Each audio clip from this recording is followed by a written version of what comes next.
Hello la team et bienvenue dans cette nouvelle vidéo. On se retrouve aujourd'hui pour une FAQ, donc c'est le type de vidéo où je réponds à toutes vos questions. Récemment, je vous ai demandé sur Instagram quelles étaient vos questions et préoccupations du moment autour de l'alimentation. Comme d'habitude, on a tout type de sujets qui vont être abordés. On va parler de perte de poids, on va parler de soja, on va parler de proportion des aliments dans l'assiette, on va parler des huiles, plein de choses pour répondre à toutes vos petites questions. Comme d'habitude, je vous invite à vous abonner à la chaîne si c'est pas encore fait. Ça vous permet de rester informé quand il y a des nouvelles vidéos, ça soutient le travail que je vous propose ici. C'est grâce à votre soutien que je peux continuer à vous proposer des vidéos. C'est quelque chose que j'aime beaucoup faire, donc je compte sur vous. Vous pouvez aussi liker la vidéo si elle vous plaît, laisser un petit commentaire, ça soutient l'algorithme, ça permet vraiment à la chaîne de se développer et en plus et surtout, j'ai envie de dire, ça me fait extrêmement plaisir de vous lire. Pour débuter cette vidéo dans les meilleures conditions possibles et passer un bon moment avec vous, eh bien j'ai décidé de me préparer une belle tisane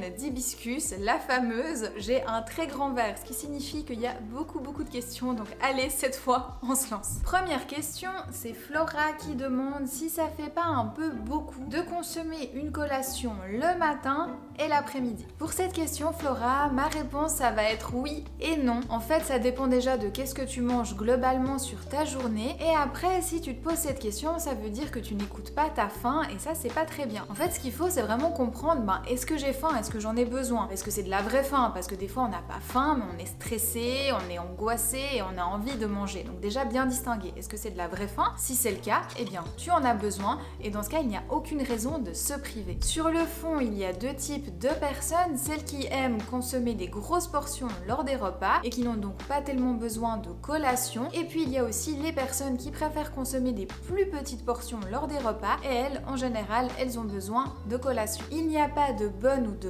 mauvaise approche, il y a simplement deux modes d'alimentation qui correspondent à des personnes différentes. Le choix va généralement être guidé par la digestion, mais également l'emploi du temps. Donc pour terminer, écoute ta faim, laisse-toi guider, elle est très bonne conseillère. Si tu as besoin d'une collation, prends-en. Si tu n'en as pas besoin, n'en prends pas. Ne te prive pas, ne te force pas, laisse-toi guider et surtout reste flexible car chaque jour est différent. Parfois tu en auras besoin, parfois pas. Deuxième question, Fanny se demande comment manger équilibré quand on travaille de nuit. La difficulté lorsqu'on travaille de nuit, c'est qu'il faut aller à l'encontre de son horloge biologique, mais également de ses hormones. C'est très pénible de travailler la nuit, donc vraiment un grand merci à toutes les personnes qui prennent soin de nous la nuit. Je pense aux infirmiers, mais aussi aux pompiers, aux médecins, bref, toutes les personnes qui prennent soin de nous de nuit, merci. Pour compenser la fatigue et parfois l'ennui, on va avoir tendance à grignoter. Vu qu'à ces heures-là, nos hormones ne sont pas bien réveillées, eh bien c'est difficile parce qu'on ne ressent pas bien la satiété. Pour garder un bon rythme alimentaire et manger de façon équilibrée, ce que je recommande, c'est de manger toutes les 3 à 4 heures. Donc on va avoir 3 repas principaux sur la journée et 2 à 3 collations,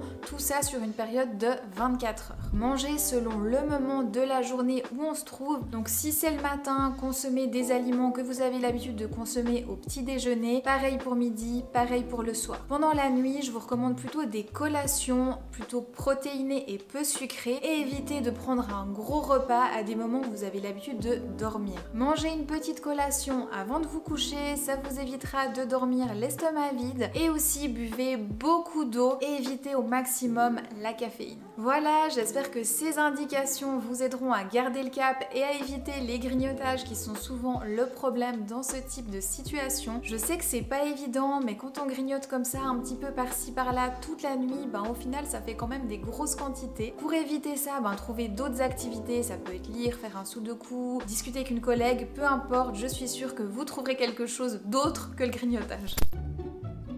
Ah, ça fait du bien. Bon, question suivante. Comment est-ce qu'une adolescente de 16 ans peut maigrir sans mettre en danger sa croissance? Waouh, ça c'est une question qui est difficile. Manger, c'est pas que pour la croissance, D'ailleurs, à 16 ans, tu as plus ou moins fini de grandir. Manger, ça sert aussi au développement des capacités mentales. Donc voilà, comme ça on a déjà posé l'importance de manger. Maintenant, il faut voir pourquoi est-ce que tu souhaites perdre du poids. Est-ce que tu en as besoin pour ta santé? Donc là, on va s'intéresser à l'IMC, l'indice de masse corporelle. C'est pas un calcul super précis qui permet de tout comprendre, mais ça situe déjà bien où se trouve la personne. Pour calculer ton IMC, il y a plein de calculateurs en ligne, c'est très simple à trouver. Tu obtiens un chiffre en fonction de ton poids et de ta taille, et ce chiffre, s'il est supérieur à 25, alors effectivement on est face à un surpoids, et dans ce cas ça signifie que soit tu manges un petit peu trop, soit tu ne bouges pas assez. Si tu n'es pas en surpoids, moi je te recommande de faire un peu de sport et de ne pas toucher à la quantité de nourriture. Dans tous les cas, ce que je te recommande, c'est pas de régime, pas de privation, pas de frustration. À ton âge, ton métabolisme il brûle beaucoup de calories, donc tu n'as pas du tout besoin de t'affamer pour perdre du poids. Premièrement, tu peux rééquilibrer tes assiettes, fais attention à ne pas avoir trop de sucre et d'alcool, et puis regarde, pour faire un peu de sport, ça peut être seul ou accompagné de tes copines, mais de bouger un petit peu plus, ça va naturellement t'aider à dessiner ta silhouette. Pour terminer, je pense simplement qu'en écoutant ta faim, sans vouloir la contrôler ni la juger, eh bien tu auras de très bons résultats. Pourquoi est-ce que tu ne prends jamais de dessert après les repas? Alors ça, c'est la question qui revient tout le temps, donc je vais enfin y répondre. En fait, ça doit être une différence culturelle entre la France et la Suisse, parce que j'ai l'impression qu'en France, on ne finit presque jamais un repas sans dessert, tandis qu'en Suisse, c'est beaucoup moins fréquent, donc c'est une question d'habitude. Pourtant, j'aime beaucoup la petite touche sucrée, mais c'est vrai que moi, je vais plutôt la consommer plus tard, pas juste après le repas, donc ce sera en général plutôt à la collation. Après, c'est aussi une question de quantité et d'appétit. Si vos repas ils sont plus petits parce que vous gardez toujours une place pour le dessert, eh bien c'est ok, pas de problème. Par contre, j'ai quand même une réserve sur le fait de consommer un dessert après chaque repas. C'est vrai que ça peut vite devenir une habitude qui est pas forcément bonne. Souvent, c'est des préparations qui sont sucrées et très transformées, et donc on devient un petit peu accro à ça. Quand on est accro, il n'y a plus tellement de notion de plaisir, et puis c'est pas tellement bon pour la santé. Au final, j'ai envie de dire que ces desserts, ils font surtout plaisir au groupe de l'industrie alimentaire, donc il est peut-être temps d'inclure un petit peu de changement. Les aliments à base de soja, bons ou mauvais pour la santé? C'est une question intéressante. Les légumineuses n'ont pas très bonne presse pour la digestion, mais le soja est justement une légumineuse qui fait exception puisqu'elle est bien plus digeste pour la plupart des personnes. Typiquement, le soja, c'est la légumineuse qui contient le plus de protéines, et en plus c'est une protéine complète, donc ça signifie qu'elle est de même qualité que la viande. Elle contient tous les acides aminés dont on a besoin. Il y a d'ailleurs un classement des protéines selon leur composition chimique et leur digestibilité, le PDCAAS, et le soja est vraiment tout en haut de la liste, tout proche du bœuf, et d'ailleurs la protéine pure de soja est tout en haut du classement. Dans la grande majorité des cas, le soja ne pose donc pas de problème de digestion. Après, c'est clair, si vous en consommez matin, midi et soir, là on est dans un extrême, l'estomac ne va certainement pas apprécier. Il faut aussi veiller à avoir une variété d'aliments pour assurer un bon apport nutritionnel. Bref, dans la grande majorité des cas, dans une consommation raisonnable, nous n'avons pas de soucis de digestion avec le soja. Toutefois, ça peut arriver que certaines personnes ressentent un petit inconfort digestif en consommant du soja. Donc là, deux options, soit on décide de l'éviter, soit on décide d'en consommer mais dans de petite quantité. Si les symptômes persistent, et bien peut-être que vous avez une allergie au soja. Ça peut arriver, c'est rarement grave, mais la meilleure chose à faire dans ces cas-là, c'est de consulter votre médecin. Et puis si vous avez déjà des allergies présentes, comme par exemple une allergie au lactose, sachez que la consommation de soja peut déclencher des réactions. Belinda me demande si je mange tout le temps healthy. Bien sûr que non, manger healthy 100% du temps, eh bien ce n'est pas sain. Je vous le dis très souvent pourtant, et j'insiste sur ce point parce que c'est très important. Pour manger sainement et équilibré, vous n'avez pas du tout besoin d'exclure d'aliments de votre alimentation, ce n'est pas nécessaire. La privation, ça crée des frustrations qui se transforment au mieux en grignotage et au pire en TCA. Ne croyez pas tous ces régimes et programmes qui vous poussent à éliminer tous les aliments un peu plus gras, un peu plus sucrés de votre alimentation. Ce n'est pas du tout une bonne façon de procéder. En fait, c'est à cause de ces interdictions justement qu'on finit par avoir tout le temps envie de manger ces aliments-là, alors que si on ne se les interdit absolument pas, et bien bizarrement, tout d'un coup, on n'en a plus tellement envie que ça. Et c'est comme ça que ces aliments pas healthy retrouvent une place tout à fait normale dans nos assiettes, c'est-à-dire cuire en petite quantité et pas trop souvent. Après, ce qu'il faut faire, c'est vraiment se concentrer à manger bien la plupart du temps et à faire un petit peu de sport, mais en aucun cas il ne faut se priver de ces moments de plaisir avec des aliments dits pas healthy. Question suivante, Flo. Pas de question, je t'ai découverte par hasard sur YouTube, j'adore tes vidéos et ton contenu. Eh bien Flo, merci beaucoup, ça me fait très plaisir ce genre de message. De nouveau Florence, pas la même Florence, qui demande quel féculent complet privilégier. Un féculent complet, ça apporte beaucoup de fibres, c'est important pour la digestion, pour réguler l'absorption du sucre dans le sang, notamment pour les diabétiques, et ça permet justement d'avoir une meilleure satiété, ce qui sur le long terme évite les grignotages et les prises de poids. Ce qui est surprenant, c'est qu'en France, seulement 8% des femmes mangent suffisamment de fibres, et chez les hommes, 17% en mangent assez. Donc ça fait quand même une grosse différence entre les hommes et les femmes, et ça vient notamment du fait que les hommes en général mangent beaucoup plus de féculents que les femmes. Pour en revenir à la question, il n'y a pas de féculent qui soit plus intéressant qu'un autre. Ce qui est important, c'est de varier les sources. Je vous rappelle que chaque aliment a des nutriments différents à vous apporter, donc variez au maximum. Et pour ça, vous avez l'embarras du choix, le riz complet, les pâtes complètes, les lentilles, le quinoa. Bref, je vous laisse choisir. Comment gérer les portions de légumes, de féculents sans se prendre la tête? Alors ça, effectivement, vous me dites régulièrement que c'est compliqué pour vous, que vous savez pas bien comment équilibrer vos assiettes.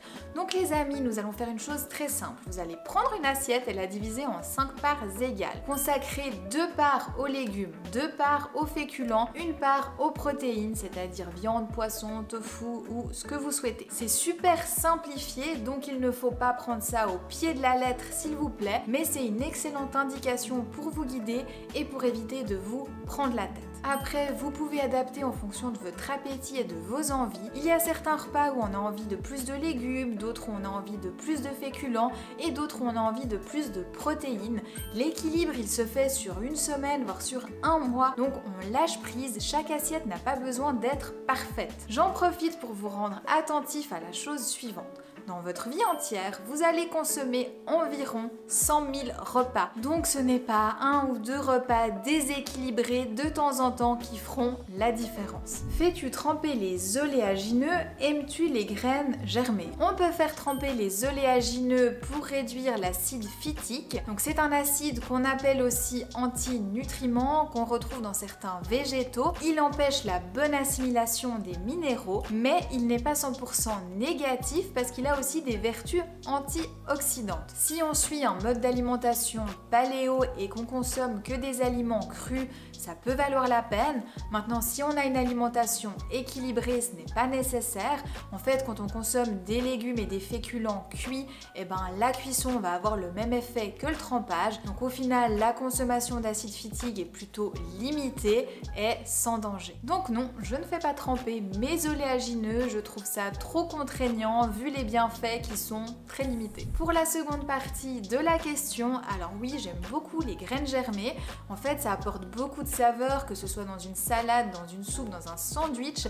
Et en plus, et surtout, ce sont des bombes en matière de nutrition. C'est excellent pour l'organisme. Alors là, vraiment, ça vaut la peine d'en consommer régulièrement. Et nous avons Marie qui me demande quelle est l'huile la plus intéressante et qu'est-ce que je pense de l'huile de coco. On se demande souvent comment sélectionner une huile qui soit saine, quelle est sa composition en acides gras insaturés. La bonne graisse d'une huile, c'est qu'une partie de l'histoire. Il faut se demander comment est-ce que cette huile va réagir après la cuisson, est-ce qu'elle sera toujours saine? En effet, chaque huile a un point de fumée qui est différent, c'est-à-dire la température à partir de laquelle l'huile brûle et dégage des substances toxiques. Vous devez donc à tout prix éviter d'utiliser des huiles à des températures supérieures à leur point de fumée. En général, les huiles non raffinées ont de meilleurs nutriments, mais ne supportent pas très bien les hausses de température, tandis que les huiles raffinées, elles supportent mieux les hausses de température car elles ont en général un point de fumée qui est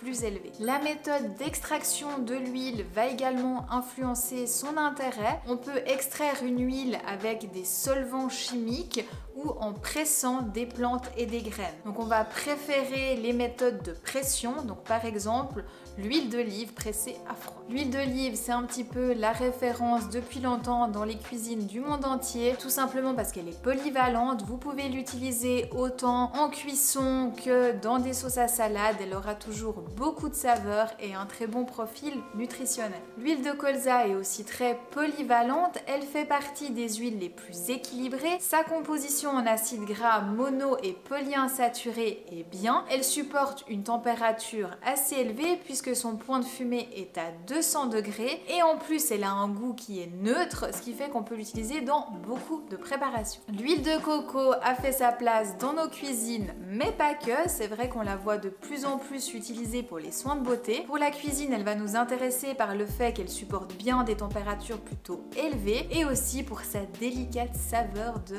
noix de coco. Elle remplace aussi le beurre dans certaines recettes véganes. Un signe distinctif, c'est qu'elle se solidifie à température ambiante. Ça peut être pratique, mais ça signifie aussi qu'elle contient beaucoup d'acides gras saturés et ça, c'est moins bon signe. Pour sa santé, il faut limiter la consommation d'acides gras saturés. C'est bien toute la polémique qui entoure l'huile de coco. Si le sujet vous intéresse, je vous invite à aller voir ma vidéo sur le sujet. L'huile de noix est très appréciée pour sa saveur délicate, à consommer uniquement en assaisonnement. Elle est pressée à froid, elle ne supporte donc pas bien les hausses de température. Elle a aussi un profil nutritionnel intéressant, elle est riche en oméga 3 et en oméga 6. Au final, pensez à sélectionner des marques qui sont certifiées bio et également à varier vos huiles. C'est très important tant pour le plaisir des recettes que pour la santé. Le verre est vide les amis, il est donc temps de mettre un terme à cette FAQ. Vous m'aviez remis énormément de questions, je n'ai pas pu tout traiter mais j'ai fait mon maximum. J'espère sincèrement que cette vidéo vous aura apporté déjà beaucoup de réponses. Pensez à me dire en commentaire si c'est le cas, si ça vous a plu, si vous voulez voir d'autres types de vidéos FAQ sur la chaîne. Si toi aussi qui est derrière l'écran là-bas, tu souhaites me remettre tes questions pour une prochaine FAQ, alors viens faire un tour sur Instagram, c'est en story que ça se passe. Avant de vous quitter, je vous invite à rejoindre le groupe Facebook Ma Vie de Criquet. On y échange au quotidien, on se motive, on est une super équipe, alors n'hésitez pas. Avant de partir, pensez à liker la vidéo si elle vous a plu, partagez vos impressions en commentaire et pourquoi pas vous abonner si c'est toujours pas fait. Sur ce, je vous laisse et je vous dis à tout bientôt dans une prochaine vidéo. Allez, ciao!